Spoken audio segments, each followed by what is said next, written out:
मो ना बाबू बेहेरा इटामाटी खटिया साही कौन कहे श्रावण शेष सोमवार आज माने काउड़िया शेष यात्रा बाबा बाबा विषय कौन कह बाबा तो अपार करुणा संसार मंगल समस्त संसार कर सब किसी बाबा दयार सब चली संसार अब देखुच तो भक्त मैंने कि भाया भिड़ मंदिर में भाग्य थे भाया दर्शन मिल समस्त आज शेष सोम श्रावण मासर शेष सोमवार बाबा को दर्शन कर समस्त मंगल हम कौन कहे आज विभिन्न सारा ओडिशा सारा ओडिशा सारा बर्तमान काउड़िया भिड़ सब मंदिर भक्त मैंने कौन मेसेज रही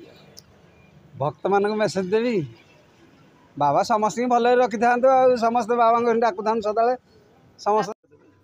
मो ना पुष्पलता पात्र इटामाटी जगतीपाटଣା केते दिन धरी श्रावण तो शेष सोमवार केते दिन धरी 2014 रु ए यात्रा आरंभ होला प्रथमे जाइथिली कंटिलरु लडू बाबा तापरे सब वर्ष जो बाबांगर डोरी लागुची सेठी जाउछु आ बर्तमान श्रावण शेष सोमवार 5 पाड़ी वर्ष पड़िला केते खुशी छली बहुत खुशी अछि बाबा को बाहा को दुख नै के आसुची बाबा बहुत खुशी रे छाडु छथि बाटरे भी किछि बाधा विघ्न दउ नाहंती कौन कहिबे श्रद्धालु मानकु कांगे श्रद्धालु मानु सब श्रद्धालु मानकर बाबा बहुत मंगल करंतु समस्त भल रखंतु रोग वैराग व्याधि नाशन करंतु समस्त मनस्कामना पूर्ण करंतु मैं एतिकी प्रार्थना करछि बाबा भोलानाथ।